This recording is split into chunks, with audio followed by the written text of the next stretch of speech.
पति की हत्या, लूट का ड्रामा और फिर ऐसा खुलासा जिसने सबको चौंका दिया, जिसने पत्नी खुद इंसाफ की गुहार लगाई। वहीं निकली साजिश की मास्टरमाइंड। धार जिले के सरदारपुर तहसील के ग्राम गोदी खेड़ा चारण में हुए सनसनीखेज हत्या और लूट के मामले का पुलिस ने चौंकाने वाला खुलासा किया है। 7 अप्रैल की रात प्रियंका पुरोहित ने पुलिस में शिकायत दर्ज कराई कि अज्ञात बदमाशों ने घर में घुसकर उसके पति देवकृष्ण की हत्या कर दी और लाखों के गहने व नकदी लूट कर फरार हो गए।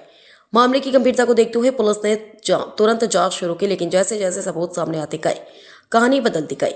साइबर टीम, डॉग स्क्वाड और फिंगरप्रिंट एक्सपर्ट की मदद से जुटाए गए सबूतों ने शक की सुई सीधे पत्नी पर ही घुमा दी। कड़ाई से पूछताछ में प्रियंका टूट गई और जो सच सामने आया वो बेहद खौफनाक था। पुलिस के मुताबिक प्रियंका का राजगढ़ निवासी कमलेश पुरोहित के साथ प्रेम प्रसंग था। दोनों ने मिलकर पति को रास्ते से हटाने की साजिश रची और 1 लाख रुपए की सुपारी देकर हत्या को अंजाम दिलवाया। वारदात की रात प्रियंका ने ही अपने प्रेमी और उसके साथी को घर पे दाखिल कराया और सो रहे पति पर धारदार हथियार से हमला करवा दिया। हत्या के बाद तीनों ने मिलकर लूट का नाटक रचा ताकि पुलिस को गुमराह किया जा सके। फिलहाल पुलिस ने पत्नी और प्रेमी को गिरफ्तार कर लिया, जबकि सुपारी किलर अभी फरार है, जिसकी तलाश जारी है। एक प्यार जो बना साजिश और एक रिश्ता जो खत्म हुआ खौफनाक मौत में। कैमरे के पीछे से सच्चाई चाहे जितनी छुपाई जाए, कानून के हाथ वहां तक जरूर पहुंचते हैं। अगर चाहो तो मैं इसे और भी ज्यादा। क्या नाम है आपका? ज्योति। आपके भाई की हत्या आपकी भाभी ने ही कर दी। हाँ, कैसा व्यवहार था आपकी भाभी का? भाभी का व्यवहार बहुत बुरा था।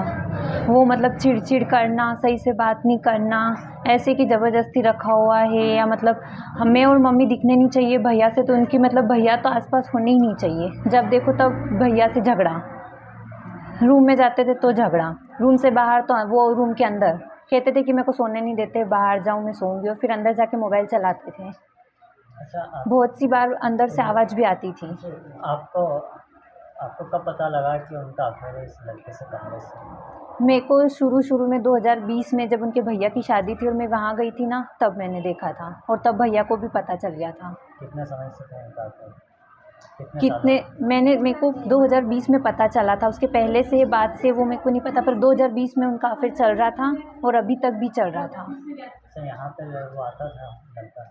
हाँ, जब भाभी यहाँ नहीं थे तब वो कभी नहीं आया, लेकिन जब भाभी को हम लेके आए ना, तो हर 3-4 दिन में वो आता था। यहाँ घर पे आता था? नहीं, घर पे नहीं आता था, गांव में आता था। तो बाहर से निकलना, रोड से निकलना, भाभी खिड़की पे खड़े रहते थे।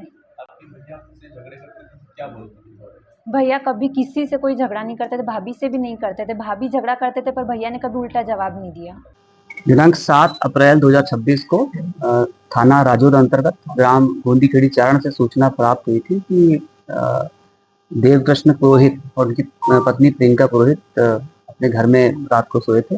दूसरे कमरे में उनकी माता और उनकी बहन थी, और अचानक रात में कुछ बदमाशों ने हमला किया और देवकृष्ण के सर पर धारदार हथियार से हमला किया और पत्नी को बंधक बनाकर दूसरे कमरे में छोड़ दिया और कीमती सामान लूट कर ले गए। और अस्पताल ले जाते समय देवकृष्ण पुरोहित की मृत्यु हो गई। घटना की सूचना मिलते ही तत्काल पुलिस अधीक्षक एसडीओपी, डॉग स्क्वाड, साइबर की टीम और निकटतम थाने की सभी पुलिस टीमें थी, वो घटनास्थल पर पहुंची, घेराबंदी की गई और साक्ष्य संकलन किया गया। और सभी साक्ष्यों का संकलन करने के बाद, प्राथमिक विवेचना करने के बाद और पूछताछ करने के बाद एक नाटकीय घटनाक्रम सामने आया, जिसमें ये पता चला कि ये लूट अथवा डकैती की घटना ना होते हुए आपराधिक षड्यंत्र की घटना हुई। और इसमें जो मृतक देवकृष्ण पुरोहित की पत्नी ने अपने प्रेमी कमलेश पुरोहित के साथ मिलकर एक पूर्व नियोजित तरीके से इस पूरी घटना की प्लानिंग करी